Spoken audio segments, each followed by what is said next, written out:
On va passer à Yacine Rezghi. Est-ce que tu es parmi nous? Oui. Ouais, je suis là. Ok, cool. Du coup, Yacine, on s'est contacté hier soir.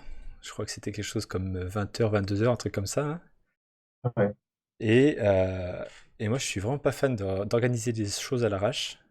Donc on s'est appelé. Et quand il m'a parlé de ce qu'il voulait dire, je me suis dit, bon, bah écoute, tant pis pour pour mon kiff. Moi, j'ai envie de l'entendre, nous partager ce qu'il a à nous dire. Il va nous parler de Compose, parce que c'est le petit sujet d'actualité sur Android, et parce qu'il y a plein de trucs à partager intéressants. Si tu veux Cool. nous partager ton écran, Ouais.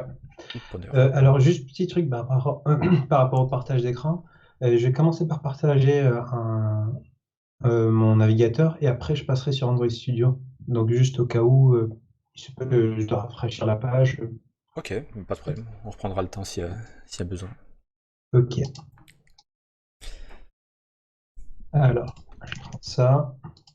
Je te partage le lien. Je peux même pas cliquer dessus. Mince. Ah, je suis perdu dans... Ah, attends. Euh, Comment je vais faire pour retrouver le chat? Tu as un bouton chat tout en Ah bas dans la oui, barre en bas. merci. Ok.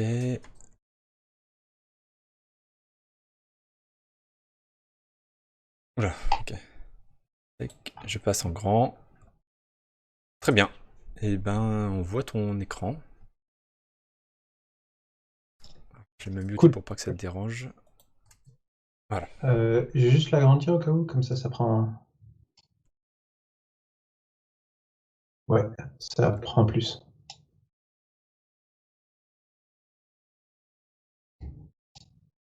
Je suis juste en train de regarder Twitch pour essayer de redimensionner à la bonne taille. Ah, il est presque doit rester Encore plus 200 grand, pixels. s'il te plaît. Là, on y arrive. Système D, hein. C'est bon. Cool. Ah, Ok. le feedback semble pas être le bon. Bonsoir à tous. Je m'appelle Yacine Rezghi. Je suis déjà passé sur le Twitch il y a quelques temps. On avait parlé de Jetpack Compose. Ça remonte un petit moment. Une première fois parce que j'ai dû reprendre la main sur Romain qui a perdu sa connexion en plein live. Et une autre fois où je vous ai un peu parlé de l'avancement qu'on avait dessus. Je sais que ça peut être un peu barbant pour les gens, pour certains qui ont pu voir déjà sur pas mal de choses sur le Jetpack Compose. Vous en avez eu peut-être un peu trop la tête, mais il faut savoir aussi que dans la communauté, il y a parfois des débutants, il y a parfois des gens qui ne regardent pas systématiquement. Et je vais essayer de pas vous vendre comme un marketeur en vous disant que c'est trop bien, etc. Je pense que c'est très bien, mais je vais pas vous survendre le truc. Je vais juste montrer un peu ma perspective en tant que développeur qui a bossé sur le projet.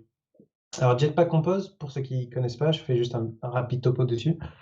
C'est un UI toolkit qui a été créé par Google, par l'équipe Android qui travaille spécialement sur Jetpack et qui a l'avantage à comparer des Android Views, donc ce que vous avez pu utiliser jusqu'à présent avec euh, vos layouts en XML, avec vos styles en XML, colors en XML, dimensions, etc. Ici, c'est une approche où vous écrivez votre UI, vous la décrivez simplement en utilisant du Kotlin et pas avec un mix d'XML qui est inflated et après avec du Java ou du Kotlin pour le piloter. Là, vous écrivez simplement du Kotlin et vous n'utilisez pas de XML. Donc, les layouts ne sont pas décrits dans le XML, mais directement ici, encore une fois, en Kotlin. Et une des grosses différences fondamentales avec les Android Views, c'est que c'est unbundled, dans le sens où, historiquement, s'il y avait un problème avec les vues sur Android, on est obligé d'attendre une nouvelle version, qu'il y ait un compat qui puisse régler ce problème-là. Ici, s'il y a un problème, on a juste à mettre à jour la librairie, donc on ne dépend plus de la plateforme. Et c'est ça, c'est un énorme avantage. S'il y a un bouton qui est mal programmé, même si, assurez-vous, on fait tout pour s'assurer qu'il n'y ait pas ce problème-là. Mais si on veut ajouter une nouvelle API ou si on veut améliorer, si on veut pouvoir ajouter de nouvelles fonctionnalités, on n'a pas besoin d'attendre que tous nos utilisateurs soient sur une version spécifique d'Android. Là, encore une fois, on dépend d'une librairie et pas de la plateforme. Le seul regret, mais bon, on n'a pas pu faire autrement, c'est qu'on demande un support minimum d'Android 5.0, ce qui correspond à Lollipop. Et si je dis pas de bêtises, on est autour de 94,1% des utilisateurs qui utilisent le Play Store qui sont sur Lollipop Plus. Donc ça couvre énormément l'extrême majorité des utilisateurs sur Android. Je peux comprendre dans le cas où il y a des applications qui ont un support un peu legacy pour des téléphones ou des appareils qui sont extrêmement vieux ou qui représentent une part importante de votre base d'utilisateurs. C'est peut-être pas encore la solution, mais pour l'instant, ça couvre 94,1% et à l'avenir, ça va qu'augmenter au fur et à mesure que les appareils se mettent à jour ou où il y a de plus en plus de nouveaux appareils sur les nouvelles versions de Android. Donc voilà, juste rapide topo, c'est un UI Toolkit écrit en Kotlin qui a été créé par l'équipe Jetpack, qui n'est pas lié à une version d'Android spécifique à part 5.0+, et qui demande, et ça c'est pour moi extrêmement important, dans mon cas où j'ai rejoint l'équipe Android il y a maintenant un peu plus de 2 ans, où je ne connaissais rien Android avant. Bon, j'avais un téléphone Android, mais je n'avais pas vraiment développé dessus. On ne vous demande pas de connaître les Android Views pour faire du Jetpack Compose. Alors, je peux comprendre dans une application existante, il se peut que vous avez déjà du code, et c'est tout à fait normal, qui est déjà avec des Android Views. Mais si vous créez une nouvelle application, ou si vous avez de nouvelles personnes qui arrivent dans votre équipe qui ne connaissent rien au monde Android actuel, vous pouvez déjà leur montrer à utiliser Jetpack Compose sans qu'il n'ait à comprendre tout ce qu'il y a Android Views. La deuxième chose, c'est que Jetpack Compose est actuellement en bêta. On a sorti la bêta, c'était littéralement juste hier. Bêta, ça veut dire pour nous que les API, donc par exemple, ici vous pouvez voir l'image, elle est utilisée de cette manière-là, elle prend en paramètre une ressource, le texte pour s'afficher, il prend en paramètre le texte, il peut prendre aussi un style. Ces API-là ne vont pas changer entre la bêta et la version stable. La version stable, on n'a pas une date précise, mais on est en vise 2021. Donc, je sais qu'on est en 2021, mais voilà, on espère cette année mettre en stable la version 1.0 de Jetpack Compose. Donc, les API ne vont pas changer. Donc, si vous écrivez aujourd'hui du code qui utilise cette bêta, il ne va pas changer une fois la version 1.0 devenue stable. Il y a bien sûr, il se peut qu'il y ait des bugs, il se peut que parfois il y a des performances qui ne sont pas aussi satisfaisantes qu'on le voudrait. Et là, c'est ce qu'on va se focaliser dessus. On va vraiment se focaliser à enlever tous les bugs possibles et à essayer d'améliorer les performances. Mais en tant qu'API, ce que vous apprenez maintenant, ça ne va pas changer quand on va sortir la version stable. Je peux comprendre que c'est extrêmement frustrant pour toutes les personnes qui ont pu s'amuser un peu avec Compose en alpha ou même en developer preview où chaque 2 semaines, parfois on faisait tout sauter. Là, vous pouvez respirer, vous pouvez lire la documentation, tout est fait pour que ça ne change pas d'ici la version stable. Bon, j'ai parlé beaucoup, je ne vous ai pas montré beaucoup, ce qui n'est pas trop cool. Ce que je vais faire, c'est que je vais essayer de vous montrer maintenant un peu mon Android Studio. Vu qu'on a un peu préparé au dernier moment, donc on s'est dit, au lieu de faire un truc, bon, on va parler énormément de Jetpack Compose, il y a énormément de vidéos qui ont été faites en anglais, en français dessus, il y a des blog posts. Ici, je vais juste vous montrer un peu de code en live, on va écrire ça ensemble, et juste pour vous montrer un peu les fonctionnalités qu'on peut avoir dans Jetpack Compose. Si ça ne vous intéresse pas, ne vous inquiétez pas, il y a des tutos en ligne, vous pouvez faire ça par vous-même, vous pourrez regarder la vidéo après coup, c'est pas souci. Mais ici, encore une fois, c'est juste pour vous montrer un peu comment ça se passe. Si vous avez des questions, posez-les sur le chat.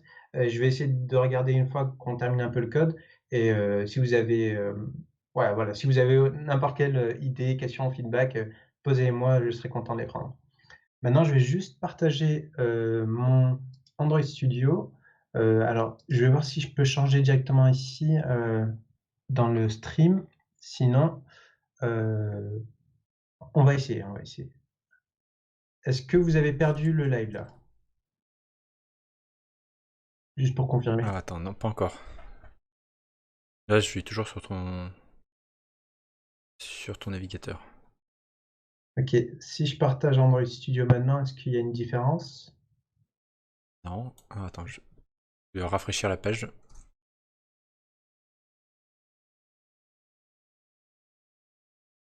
Charge. Ok. Ah, attends, je me coupe mon micro. Attends, je vais tester un truc. Ok, d'accord, non, je peux pas me couper sur le stream. Écoute, à toi, tout va bien.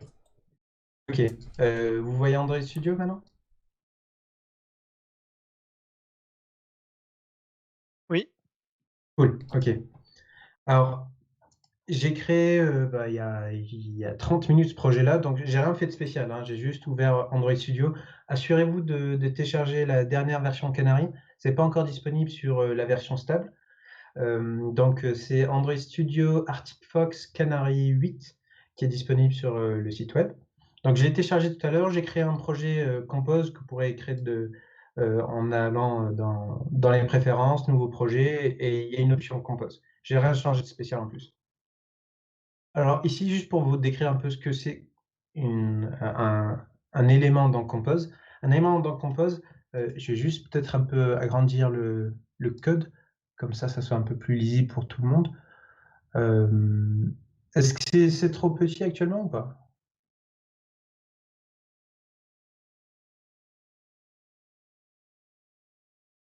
Je vais essayer de voir si on peut améliorer ça.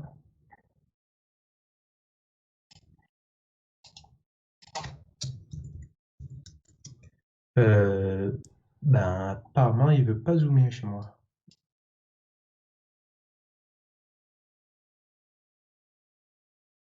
Bon, si c'est pas trop gros, je peux continuer, mais je veux juste m'assurer que c'est quand même lisible. Je veux pas gêner les gens qui regardent ça quand même. Est-ce que je peux avoir un petit retour si c'est trop petit ou pas? Alors, il y a, ouais, il y en a une personne qui nous dit que c'est un peu petit. Ok, je vais changer ça rapidement.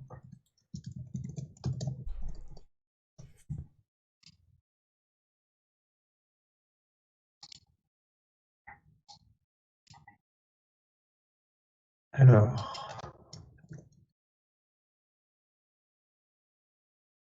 Les aléas du direct.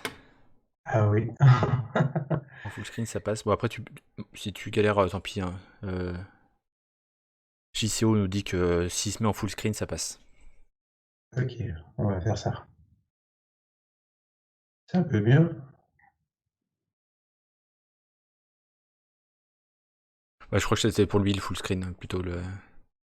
Il Ok, devait être en mode fenêtré. ok. Alors, pour revenir rapidement sur ce qui est un composant dans Compose, alors c'est vraiment une simple fonction qui prend des paramètres ou pas et qui a besoin d'avoir une annotation @composable qui vient du package Android x.runtime.composable. Donc ici, on a déjà deux exemples qui ont été créés par défaut, mais on va les commenter et on va créer ça rapidement par nous-mêmes. Alors, est-ce que tu peux te remettre en pas full screen? A priori, c'est pire Ah, maintenant. pardon. Ok, désolé. Après, promis, j'arrête de t'interrompre. Il n'y a pas de souci. Je pensais juste que j'avais réglé mes paramètres dans Android Studio pour que ça soit un peu plus gros, mais je suis désolé que ça soit aussi petit. Euh, C'est dans le paramètre editor. En fait, il y a plusieurs tailles de police. ouais, mais j'avais paramétré ça tout à l'heure, en fait, c'est pour ça que ça me gêne de ne pas retrouver ça. Alors, voilà, on a trouvé ça. On va mettre une fonte avant. Voilà, Ah, cool. maintenant c'est bien écrit. Ok, Ah, c'est en gros. on va un peu zoomer à côté juste pour s'assurer que ça soit bien. Et voilà, ok, cool. Alors, on va écrire, je vais écrire rapidement mon petit composant. Comme j'ai dit tout à l'heure, il a juste besoin de prendre la notation composable, et c'est une fonction. Donc ici, on peut l'appeler hello world, il n'y a pas de problème. Ma fonction peut prendre des paramètres ou pas. Dans ce cas-là, bon, je n'ai pas envie d'en mettre, je vais juste mettre un petit texte à l'intérieur. Alors, vous allez peut-être voir composant, composable, etc.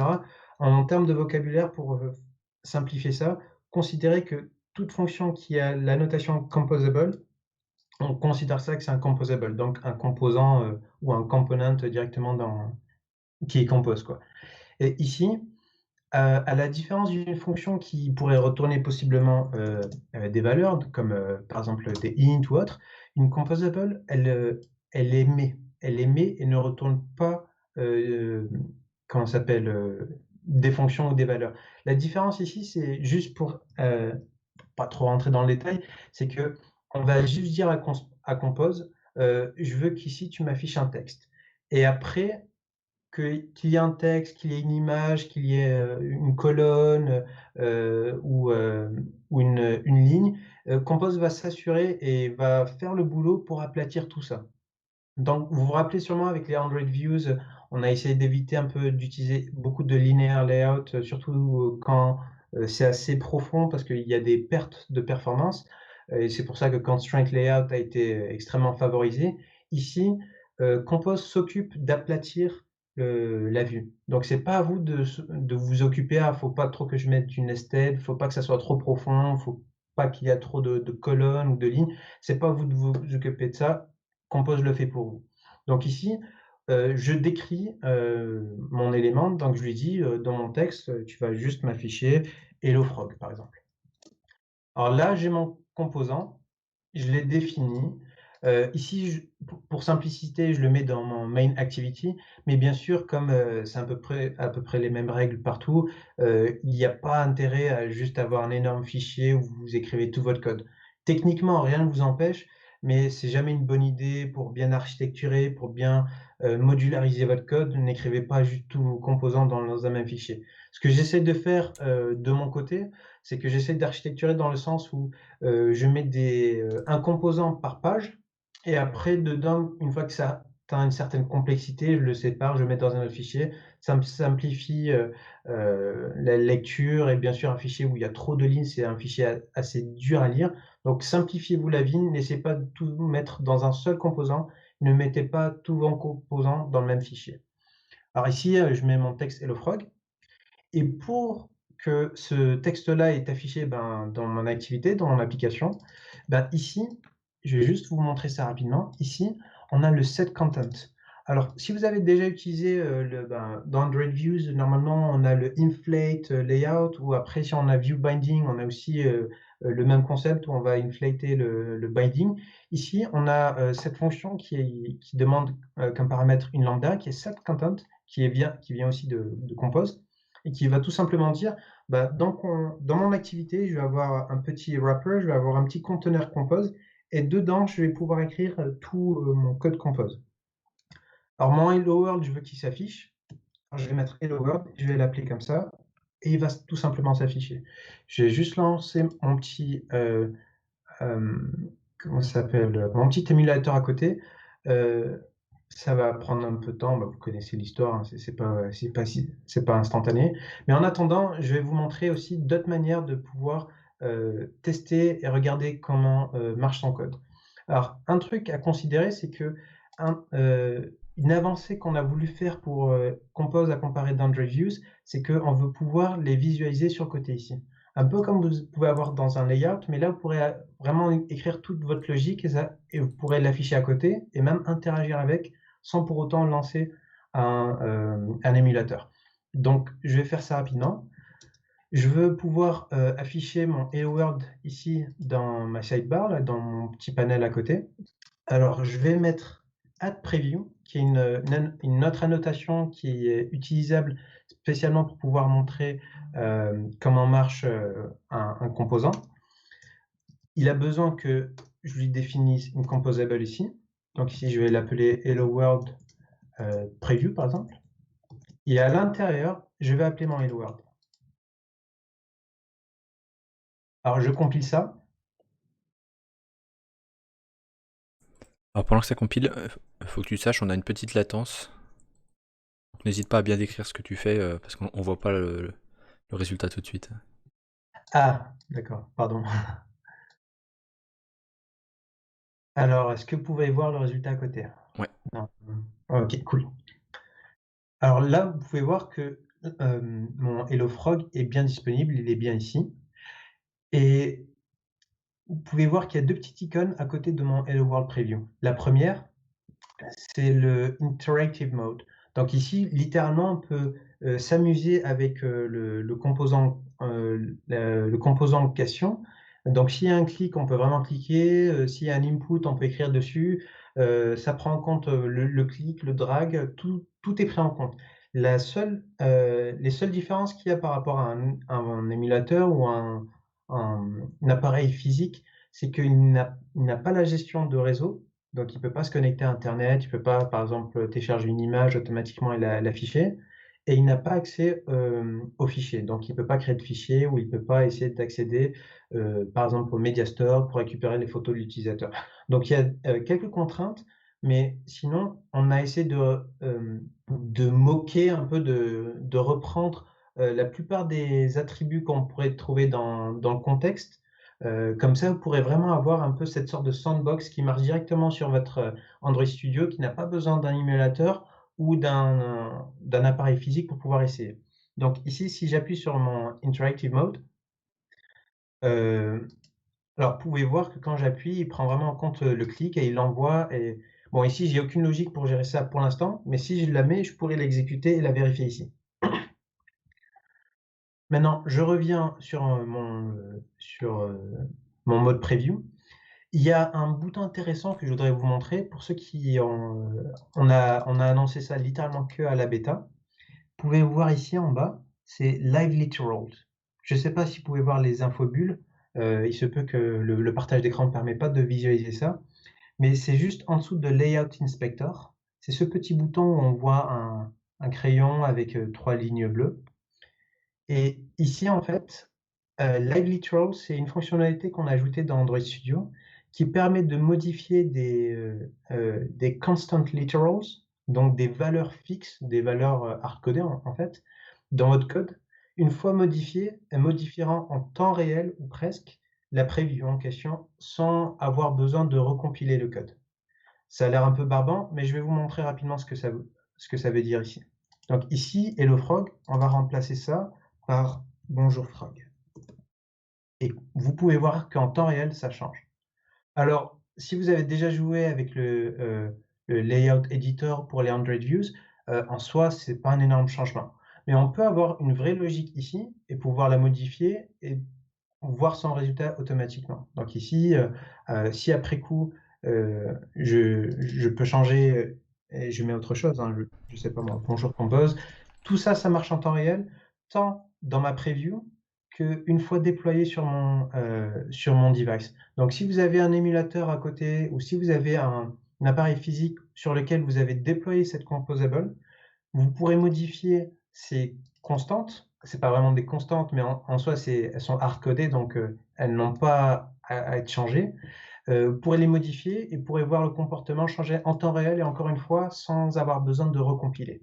Ça marche pour les strings, pour les integers, pour les booleans, pour color et quelques autres valeurs type. Tout est écrit dans la documentation.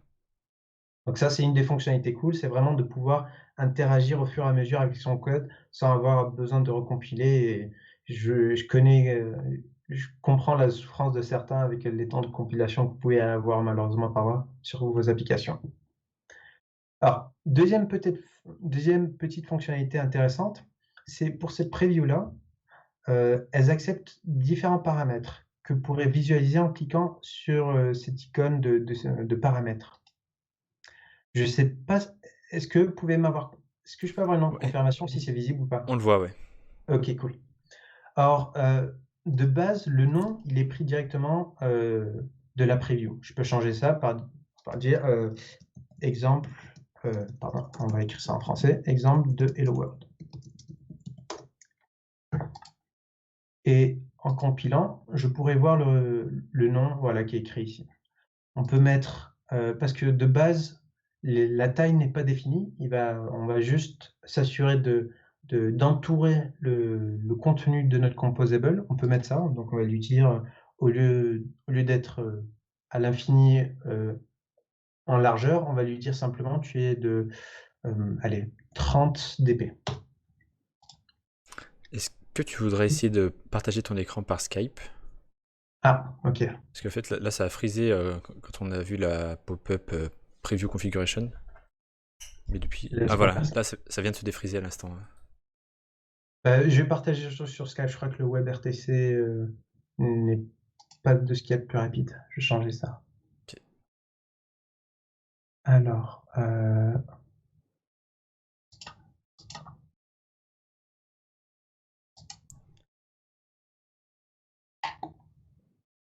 Ok. Là, je vois bien ton IntelliJ. cool. Ok.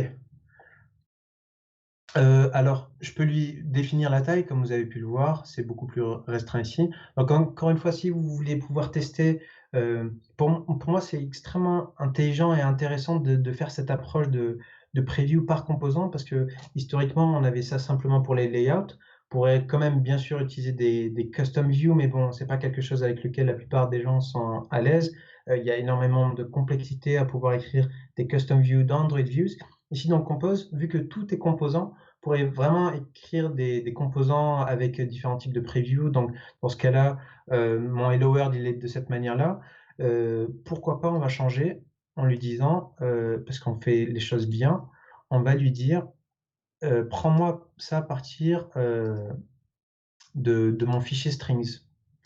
On va faire ça bien.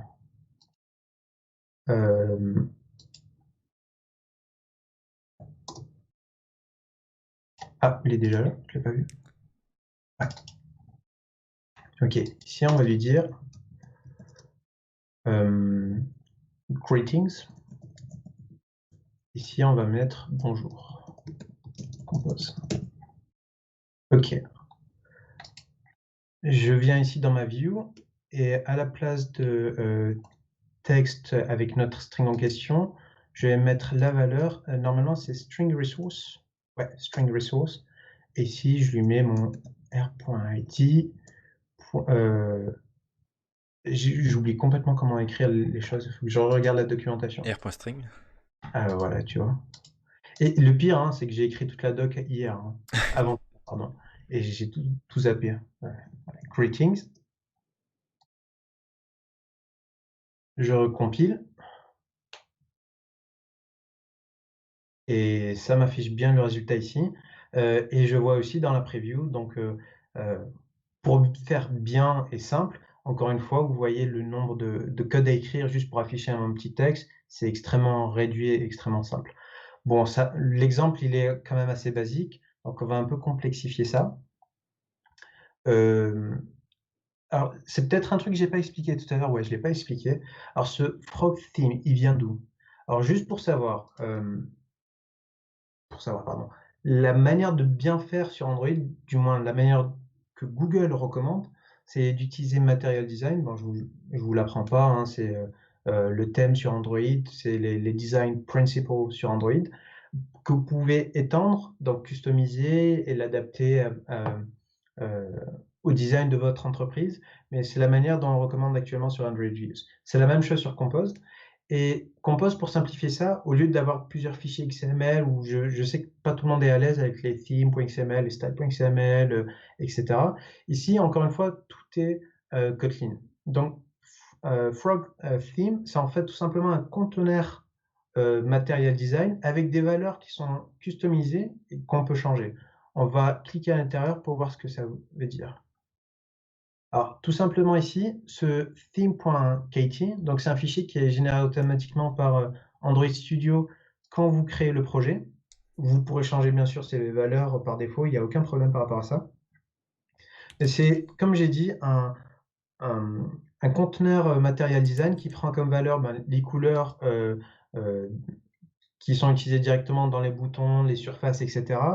Le type de police, le type de shape, le type de... Les formes. les formes, j'en perds mon français. Mais les formes, parce qu'on peut avoir par exemple des bouts plutôt arrondis ou carrés, ou même pointus. Je veux dire, les formes sont assez flexibles. Et ces valeurs-là, vous pourrez les voir ici. Donc, vous pouvez voir de base qu'il y a des valeurs qui sont définies. On peut bien sûr les changer. Donc, par exemple, ici, on voit que c'est un purple 500 pour couleur primaire quand c'est en mode light et pas en mode dark. Ça fait référence à ces valeurs-là qui ont été définies encore une fois par Android Studio par défaut, mais on peut les changer. Tout est Kotlin, donc vous pouvez tout simplement changer ça. Donc mon purple 200, je peux lui dire qu'à la place, ça devient color.red, ce qui n'a pas de sens, hein, parce que normalement, ça devrait tout simplement être rouge ici plutôt que purple, mais juste pour vous montrer, vous pourrez définir ça ou mettre une autre valeur exa de la même manière, quoi. Et ces valeurs-là sont utilisées pour définir le thème par défaut. Donc, l'avantage dans Compose, toute valeur qui est affichée, donc par exemple ici on voit texte, texte utilise tel paramètre, il y a telle valeur qui est définie, on pourrait faire juste du commande-clic à l'intérieur pour voir comment ça marche. Et à chaque fois, il y a de la documentation qui est écrite pour vous expliquer ça. Ça, pour moi, je pense, a été une des grosses différences quand j'ai fait beaucoup de Compose à comparer de Android Views, c'est qu'il n'y a pas besoin d'aller chercher de la doc pour comprendre comment fonctionne un composant, d'où vient une valeur. Vous pourrez faire juste du command-click et un peu naviguer comme si c'était votre propre code source pour comprendre comment marche un thème, comment marche un composant dans Jetpack Compose. Et ça, c'est vraiment, ça change la perspective de la manière dont on développe. On n'a pas besoin d'accumuler énormément de connaissances avant de commencer. On a juste besoin d'une petite base que vous pouvez regarder avec le tutoriel dans la documentation. Et le reste, tout est documenté à côté du code et on peut ainsi se renseigner sans avoir besoin de chercher à chaque fois dans la documentation. Alors, j'ai parlé du texte. Maintenant, un truc un peu plus intéressant qu'on pourrait faire, ça serait d'avoir un bouton qui va changer la couleur du fond de notre texte. C'est banal comme exemple, mais bon, j'essaie d'avoir un peu des idées comme ça. Alors, ce qu'on va faire, c'est qu'on va mettre une petite colonne où dedans, je vais juste importer ça. Dedans, je vais mettre mon texte et ça va être suivi par mon bouton que j'importe aussi. Le bouton, il va prendre comme paramètre, encore une fois, je ne me rappelle pas de tout, donc on va juste command-click et on va voir ce qu'il va nous dire. Il prend comme paramètre un onClick, qui est une lambda où je vais pouvoir signifier mon contenu, je veux dire la logique de mon clic. Et en dernier paramètre, ça c'est spécifique à Kotlin, si le dernier paramètre d'une fonction est une lambda, ici c'est bien une lambda, on peut éviter d'écrire le nom du paramètre et tout simplement mettre des accolades. Je simplifie ça par dire, au lieu d'écrire content et ici le contenu de notre bouton, donc on va mettre texte clique-moi, plutôt de l'écrire comme ça, on peut tout simplement faire ça. Ça, c'est une logique de Kotlin, spécifique à Kotlin. Et bien sûr, notre bouton, il a besoin d'avoir une logique une fois qu'on clique dessus. Donc, on va lui dire onClick. Pour l'instant, c'est une accolade vide. On va juste recompiler pour montrer à quoi ça ressemble. Et après, au fur et à mesure, on va améliorer ça. Alors, le rendu, il est dégueulasse parce que je l'ai extrêmement serré, ma petite vue. On va enlever notre oui pour l'instant. On va pouvoir s'en occuper après. Alors, on voit bien qu'on a notre bouton. Si je vais dans la vue interactive, on vérifie bien qu'il interagit. On a bien le design qui répond bien, une fois qu'on a bien le clic qui est pris en compte. Donc encore une fois, la vue interactive, c'est vraiment une vue, je dirais presque complète, qui ne demande pas d'avoir un émulateur ouvert, donc votre processeur va vous en remercier. Alors, on avait dit qu'on allait lui donner un fond à notre texte. Donc ici, je vais utiliser modifier. Modifier, c'est un élément clé dans Compose encore une fois, je ne vais pas rentrer trop dans le détail parce que l'idée ici, c'est un peu de vous donner envie d'utiliser un Compose, d'avoir un petit aperçu.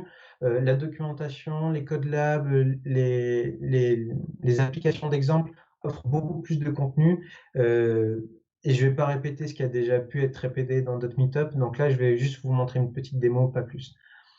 Alors, modifier, c'est un paramètre qu'on retrouve dans énormément de composants dans Compose qui permettent de modifier le comportement ou le design d'un élément. Il y a toute une doc dessus, donc je vais faire rapidement. Mon modifier, je vais utiliser le modifier background et je vais avoir une petite valeur ici que je vais appeler background color. On va pas trop se fatiguer. Pour l'instant, je lui donne une couleur simple. Donc, je fais un color.blue. On va prendre ça pour l'instant. Je le mets ici. Donc, rapidement ici, on va juste revenir au mode simple. On interagira après. Je compile. Donc voilà, c'est illisible, mais on a bien un fond bleu qui est défini ici. Ce qu'on veut faire, nous, c'est de dire change-moi, une fois que je clique sur mon bouton, change-moi mon background color en quelque chose de bleu, en quelque chose de rouge plutôt, pardon. Alors, normalement, la logique de base, sans prendre en compte, si on ne comprend rien à Compose, hein, ça serait tout simplement de faire background color est égal à color.red. Bon, déjà, je devrais mettre un var, pas un val. Ce qui est vrai. Mais le problème, c'est que si vous considérez Compose et que tous les composants dans Compose, ce sont des fonctions, ici, une fois que le rendu il est fait, cette valeur-là disparaît puisqu'on a émis nos composants, Compose les prend en compte, les affiche, mais le statut ou le state de cette fonction, il disparaît. On n'a pas une valeur qui est gardée en tête. Donc là, on va devoir utiliser une petite fonction qui va se mémorer de cette valeur-là, donc elle pourra être modifiée et ainsi être retenue entre deux rendus de Compose. Je vais rapidement aller sur la doc pour choper ça, parce que je ne me rappelle pas tout de tête.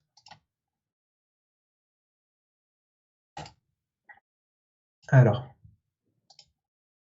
ce qu'on va faire, c'est qu'on va prendre le var background color et on va le changer avec cette fonction-là qui nous est donnée par Compose, qui est remember, qui est de dire tout simplement rappelle-toi de cette valeur-là entre deux affichages.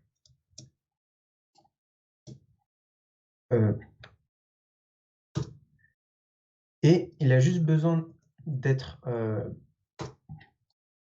entouré de par cette valeur-là. Encore une fois, ça peut être un peu frustrant que j'explique pas tout en détail. Ici, je veux vraiment vous focaliser sur vous montrer ce qu'on peut faire avec Compose plutôt que vous expliquer Compose, parce qu'il y a de meilleurs talks que ce que j'essaie d'improviser maintenant. Et la dernière chose que je dois mettre, c'est de dire background color. Alors, qu'est-ce que j'ai pas importé?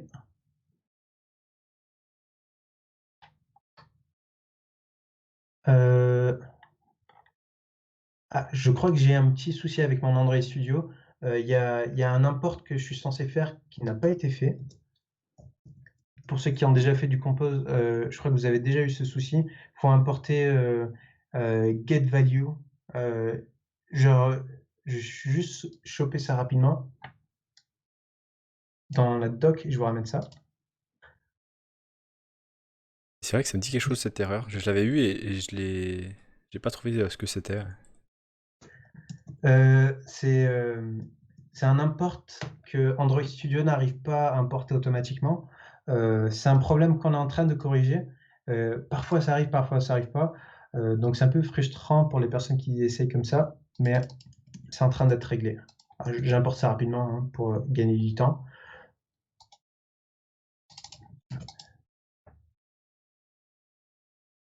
Alors ici, c'est du fait qu'on utilise by.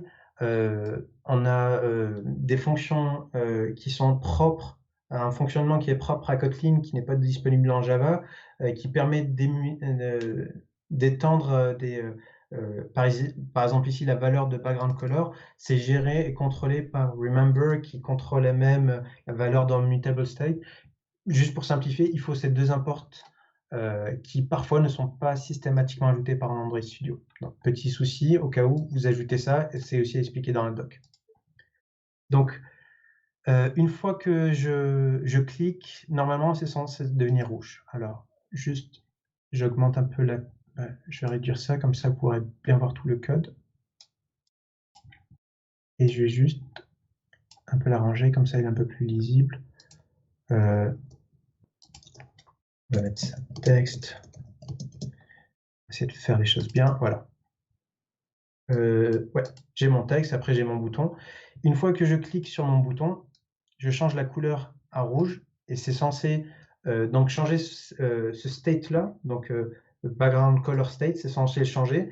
Et ça, c'est aussi un autre truc magique c'est pas magique, hein, il y a du code qui est généré derrière automatiquement par Compose, mais similaire à ce que vous avez avec data binding ici, en changeant le state, ça va dire directement à Compose il y a une valeur qui est utilisée dans ton design, dans ton layout, qui vient d'être changée. Donc, il faut que tu remettes à jour la vue en question. Sans que c'est à nous de dire set text et après update view, etc. On a besoin de rien faire. Que ça soit une valeur simple, comme ici avec une couleur, que ça peut être la valeur d'un tableau, d'une liste ou autre. On dit tout simplement à Compose, on est en train de modifier, donc tous les composants qui utilisent cette valeur doivent être mis à jour. Maintenant, on va compiler et on va interagir avec celui-là. Alors, quand je clique, ça change en rouge.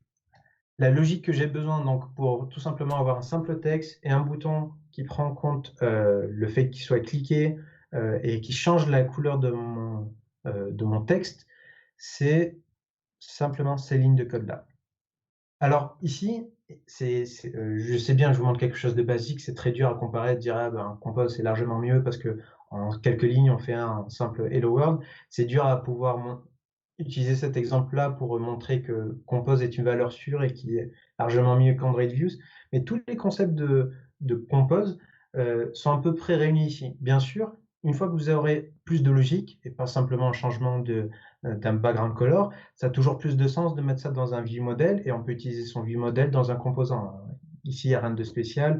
On reste sur du développement Android et toutes les recommandations d'Android jusqu'à maintenant sont encore acceptées. La seule différence, c'est que vous n'utilisez plus les layouts, vous ne les inflatez plus, vous n'utilisez plus data binding, vous écrivez du compose. Sinon, après, tout ce que vous faisiez actuellement, vous pourrez continuer à le faire. Un autre avantage à Compose, c'est que vous pouvez le mettre dans votre application actuelle. Donc, il n'y a pas besoin de tout jeter et utiliser simplement du Compose, ou utiliser que du Compose et tout jeter et jeter tout ce que vous avez écrit dans Android Views. Vous pouvez tant utiliser des vues Android directement dans Compose ou du Compose dans des Android Views. Vous pouvez faire dans les deux cas, il n'y a pas de problème. Alors là, c'était pour un exemple simple. Le problème d'ouvrir mon émulateur, je pense, c'est qu'il va me l'ouvrir à côté. Donc, je vais juste essayer de lui dire « Ouvre-moi en mode embedded », comme ça, je pourrais vous montrer à côté. Alors Yacine, il est 21h. Ah, Est-ce que tu veux présenter encore quelque chose ou est-ce que tu veux qu'on passe aux questions? Il y a eu un paquet de questions intéressantes dans le chat. Ah, ben, je pense à plus de valeur. Juste, je vous montre rapidement le bouton, j'ai pas besoin de faire toute la démo. Ici, à côté de la vue interactive, vous avez le bouton déployer preview. Ce que ça va faire, c'est que ça va créer une activité à la volée. C'est transparent, c'est pas à vous de le faire. Dans votre application, où il n'y aura littéralement que ce composant-là.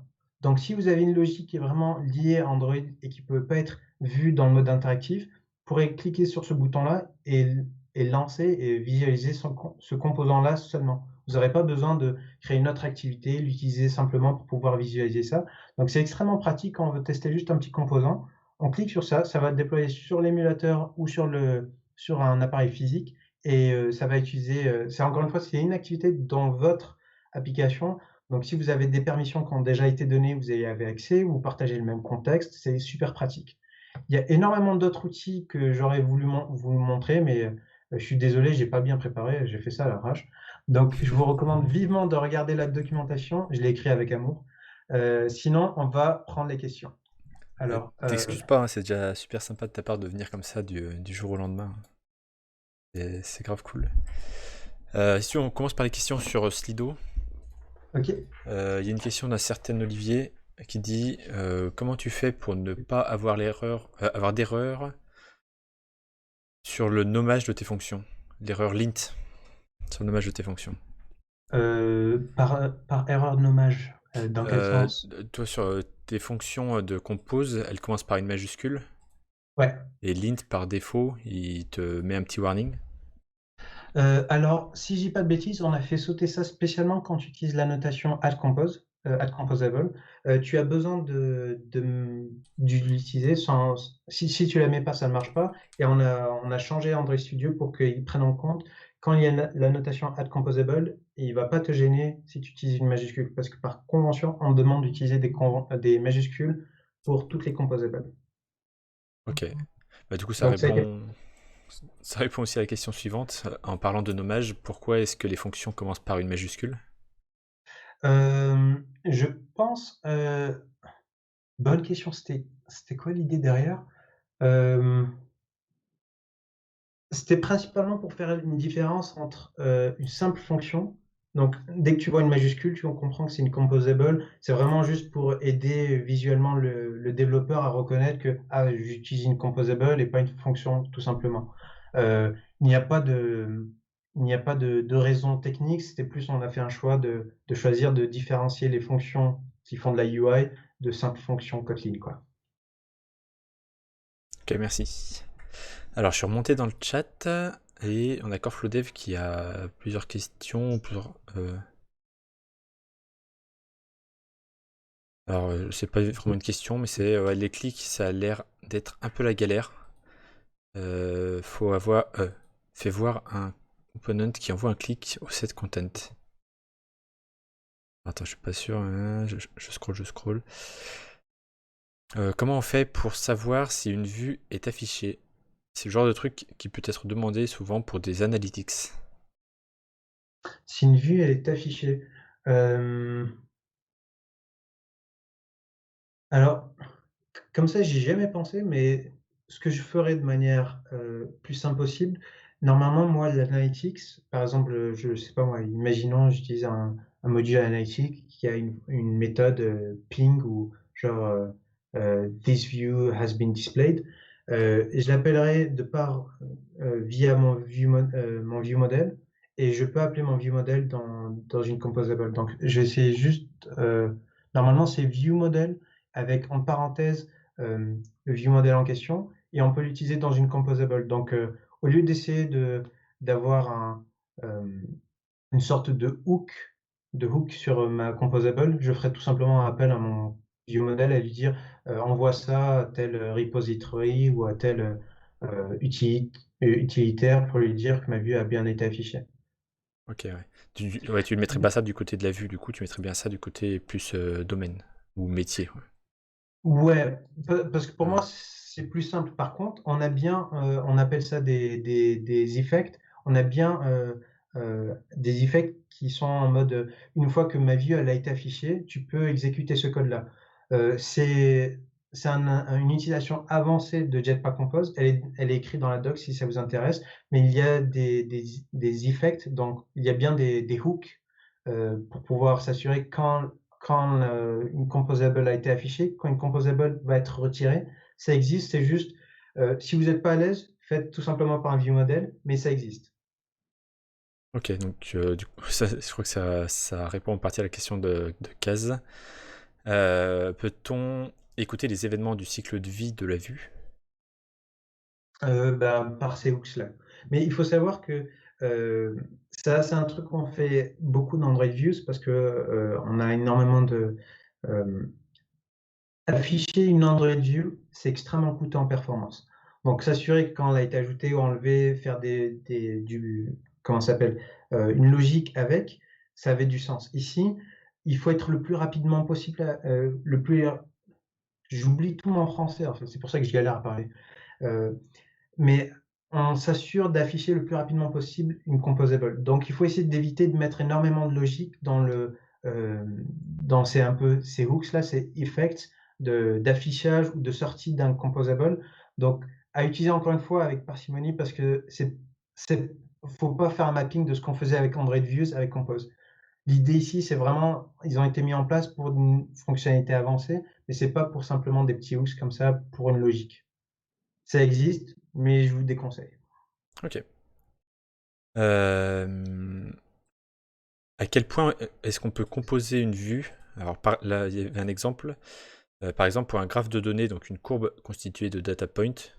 Ouais. Du coup, j'imagine à quel point tu irais dans la composition de cette vue-là. Est-ce que tes data points, ce seraient des composables également?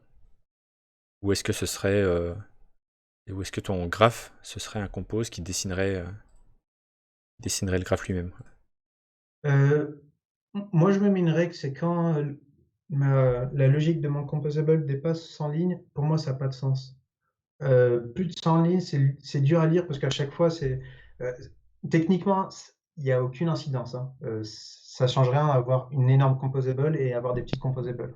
Mais juste en termes de lecture, c'est dur à se mémorer, à avoir toute une logique au sein d'une composable. Et si le truc fait 1000 lignes, ça n'a pas de sens.